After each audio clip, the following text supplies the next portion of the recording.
Hi, I'm Beth Storz, president of ITG, and I'm here with Taylor Marshall, who founded Not Just a Smile, an organization that focuses on mental health within the African American community.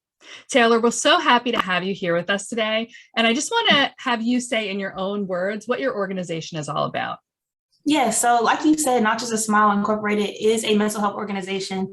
Started out focusing on the African American community, and we just do our best really to highlight mental health in minority communities across the board, especially because there's a lot of misinformation in minority communities on what mental health looks like. It is a youth-led organization. Everyone in the organization is between 19 to 23 years old. That helps out with Not Just a Smile. So we're young, and we just do our best to help out where we can to really spread that awareness and highlight on the forefront what mental health looks like across different communities and across different people. That is fantastic. What led you to start this organization? Yeah, when I was 17 years old, I was diagnosed with major depressive disorder and anxiety. And for me, of course, like I mentioned before, there is a lot of misinformation in our community on what that looks like. And my parents, they were a bit confused when it came to my diagnosis, mainly because of the fact that they thought depression was correlated to the clothes that I had or the food that I was afforded, the house that I had over my head. So they figured that it was impossible for me to have the diagnosis. And in turn, I just felt like I was really alone and by myself. And that feeling and coming to terms with it carried on through my freshman year of college. It wasn't until then where I was going through this big bounce with my original school that I went to. What helped me come out of that was really coming to understand and having conversations with my peers, with friends about similar things that they were going through. And once I understood that I wasn't alone and that there were other people who were facing similar battles to me, that helped me to feel a lot better. So when COVID started, I figured that I had all the time in the world. So I started Not Just a Smile Incorporated to do exactly the same thing that I got from other people, for others to feel like they weren't so alone, that they had other people who could resonate with them, to help them feel better, to make them feel not as alone, to give people a community right in front of them. Wow. So what was the first step? What was the first thing that you did when you had this idea, you said, I think this is really going to help people like me. What was the first step that you took? The first thing that I did, well, of course, I got help. I had a couple of my friends, Sway, Jasmine, Nas, DJ, my friends from college. They started helping me out with the interview series that was paired with Not Just a Smile, called Smile for the Camera. Smile for the Camera was in place to highlight mental health across African American students in college. Mm-hmm. So we were working with people between the ages of 18 to 22 mainly, who would come on to Smile for the Camera, and they would talk about, I've had people come to talk about things such as dealing with hypersexuality, sexual abuse, being trans, having depression, dealing with ADHD, things of that nature, putting them in front of the camera, of course, like vetting them first, making sure that everyone was comfortable with it. Smile for the Camera incorporated de-stress activities and whatnot, because we understood that sometimes the conversations could be hard. So we had Play-Doh and coloring books and fidget spinners for people to use as we conducted our interviews, and we posted them to YouTube, to Instagram, for other people to see. That's what we started with. Wow. So what made you think of having those tools available for people while they were having the interviews? So I got my bachelor's in psychology. I'm currently pursuing my master's in clinical mental health counseling. So when it comes to mental health, that's really my thing, and really understanding triggers and things that can help calm people down. And a lot of techniques I learned through my own being in therapy myself. I'm talking with my therapist and different things that they gave me when I was there. Mm-hmm. And so I just tried to incorporate some of those techniques that I've learned across the way, learned through my classes, learned through therapy, into the interviews, so that everyone could feel as comfortable as possible. Great. So what are some of so you have this video series is how you sort of started it. So what are some of the resources that you offer? Yeah, so first and foremost, when we started the interview series, we made sure it was necessary to have a link tree that put together a lot of different resources that people can utilize, like help centers, information, and stuff like that. And moving forward, I graduated in May 2021. And my next goal was to figure out what could Not Just Smile do to be better. And in doing so, I got a new team, and we started trying to figure out how we can help the community even more.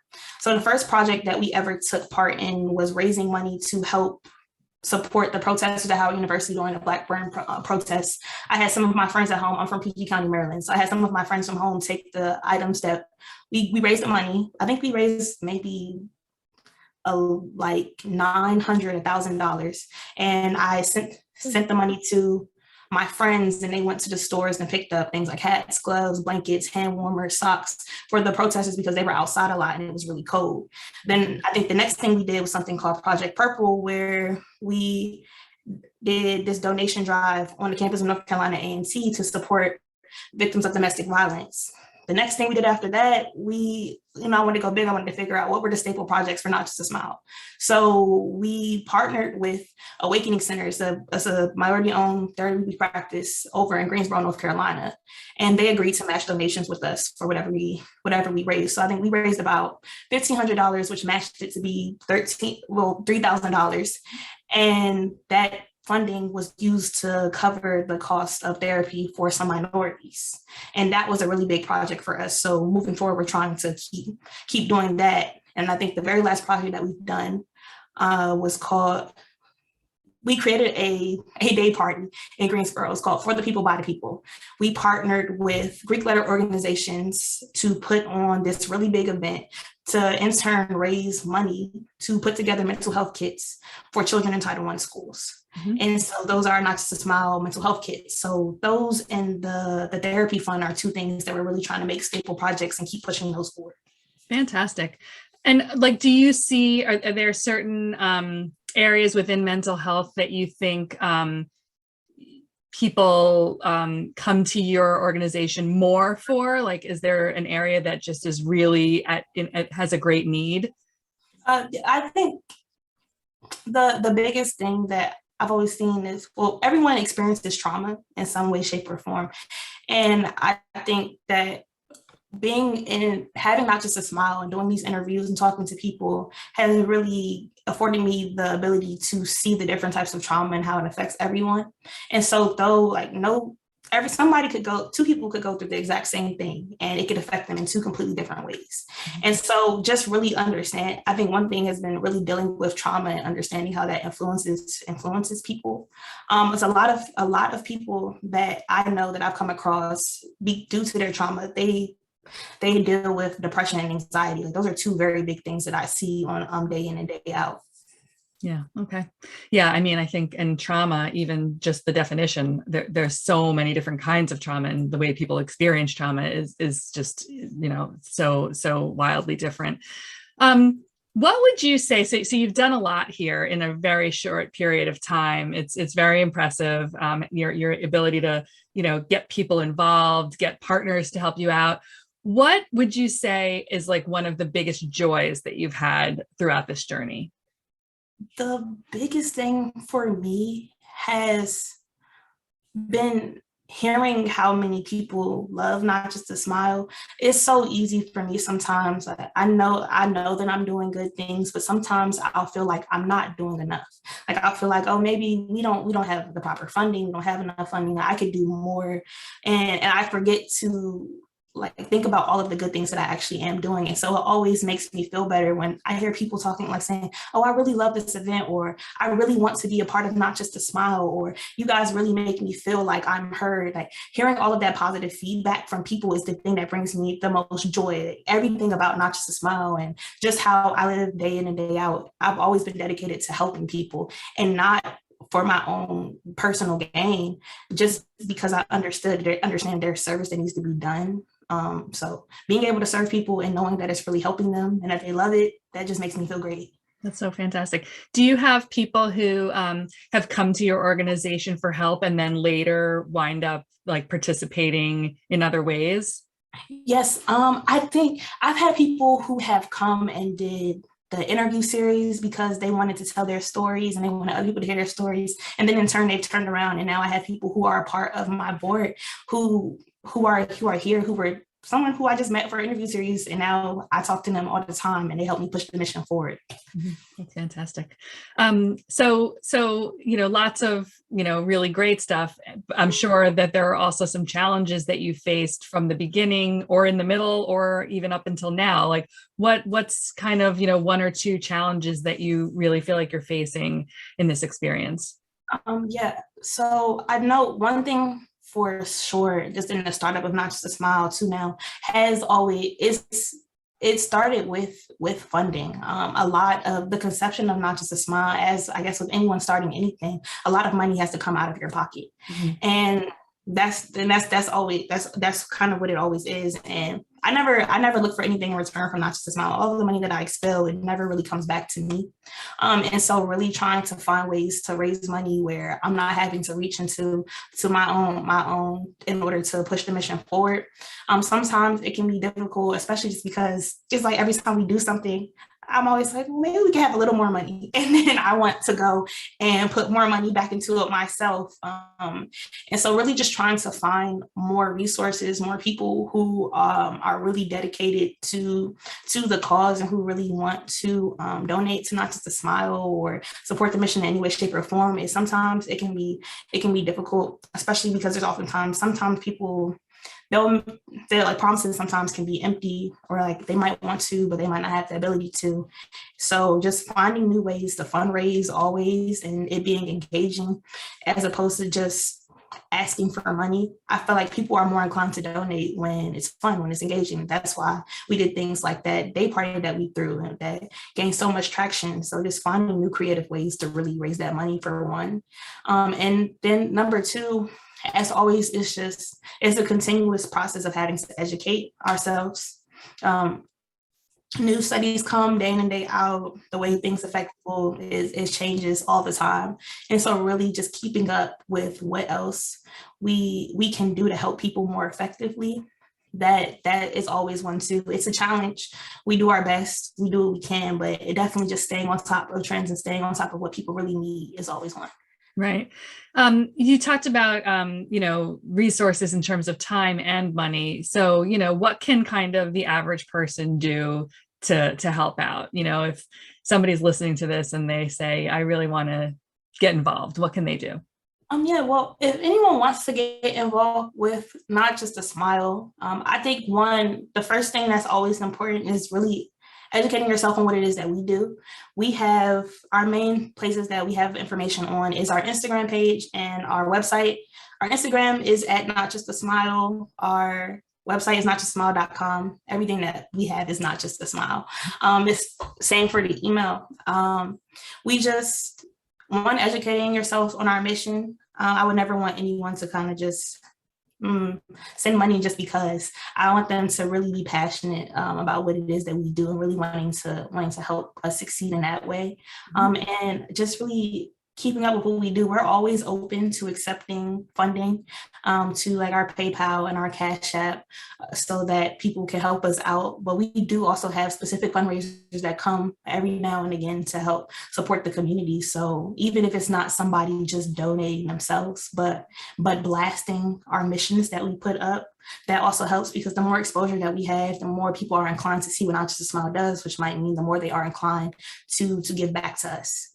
Great. And I love that you want people who really feel passionate about it. And of course you'll take the donations, but you want to make sure that it's that there's something meaning behind it. So what are your like biggest, areas of like expense that you need the donations for? Like what do you have to fund? The biggest areas, definitely one, our mental health kits. We want to improve them. We want them to be more on brand with Not Just a Smile. Previously, like we've gotten supplies, putting them in bags, but nothing that individualizes the mental health kits to just who we are. So people really know like this is Not Just a Smile, or this came from Not Just a Smile.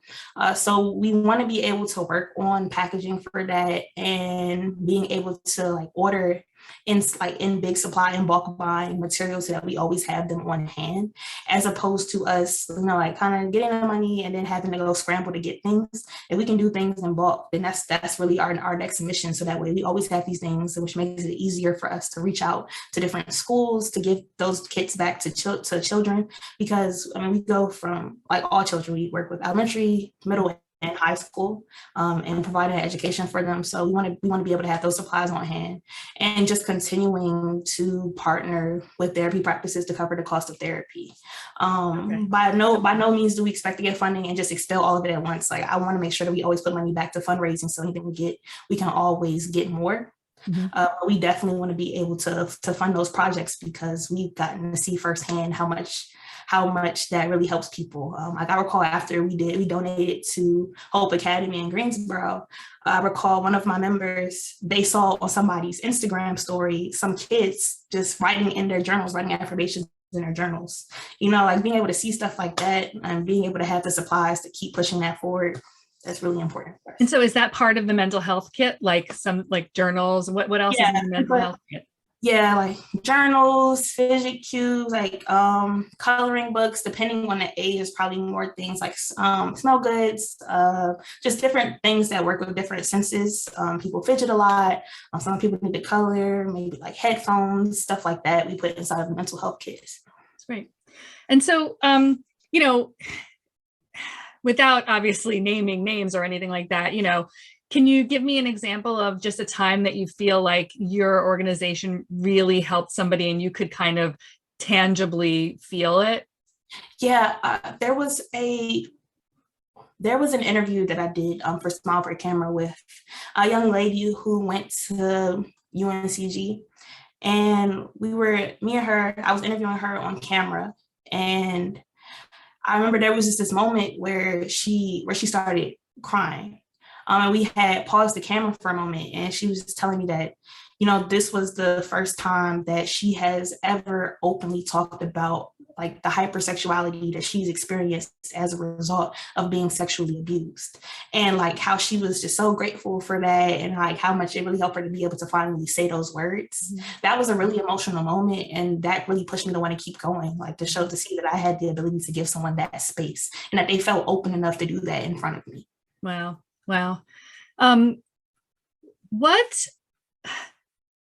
Actually, I'm going to shift gears here for a second, because throughout the conversation, you're saying the name of your organization, Not Just a Smile, Not Just a Smile. How did you come up with that name? Yeah, so Not Just a Smile means basically that we understand that you're not just a smile away from being okay. Like, oftentimes people will, you see someone who looks a little down, who's that, people say, oh, put a smile on your face. And, it's not that easy for someone to just smile, or they could smile, but that won't mean that they feel better. Mm-hmm. And so the name really emphasizes that. Wow, that's amazing. Yeah, I mean, have you ever like been in a mood, and you walk down the street and some stranger will be like, smile? Mm-hmm. Okay, you don't know what's going on, right? So what are your like future goals for the organization? I mean, not to put you on the spot here, but you're pretty buttoned up, so I'm sure you have an answer. I continue, of course, to emphasize how much I want to keep being able to cover the cost of therapy and being able to put those mental health kits back in school systems. I think that right now, we do that in North Carolina, specifically in the Charlotte, Piedmont tri-area, so around like Greensboro, Charlotte, Winston, that's the area that we work in. Mm-hmm. I think that what I want to be able to happen in the future is for Not Just a Smile to have chapters in other cities and other states, so that we can continue to grow and so the impact can be even greater. Wow, that would be amazing. Is there anything else that you would like people to know about the organization? Anything that I didn't ask you? Anything that, you just want to make sure comes through? I guess the only thing that I could really say is that I appreciate anyone that takes interest in Not Just a Smile. I never have any expectation for anyone to do anything for us, but just the willingness to learn about who we are, the willingness to share the stuff that we do, day in and day out is always appreciated. Really, that's the biggest thing. And I just really want people to continue to remember that like it's okay not to be okay. And you have the ability to do so. And especially even just to young Black men who often feel like they can't express themselves emotionally. I just want people to continue to push forward, continue to understand that they can be emotional. There's nothing wrong with being emotional. And also that Not Just a Smile is always here to support any way we can. Well, that's wonderful. Taylor, I mean, you're just, taking your own experience and then really doing all of this amazing work to help others, and, your future vision to see if you can spread it out to other areas is just wonderful. I'm so impressed. And I want to thank you so much for sharing your story with us, and wish you all the best. Tell us again what your Instagram is. Yes, the Instagram for Not Just a Smile is @NotJustASmile. Great. Thank you so much.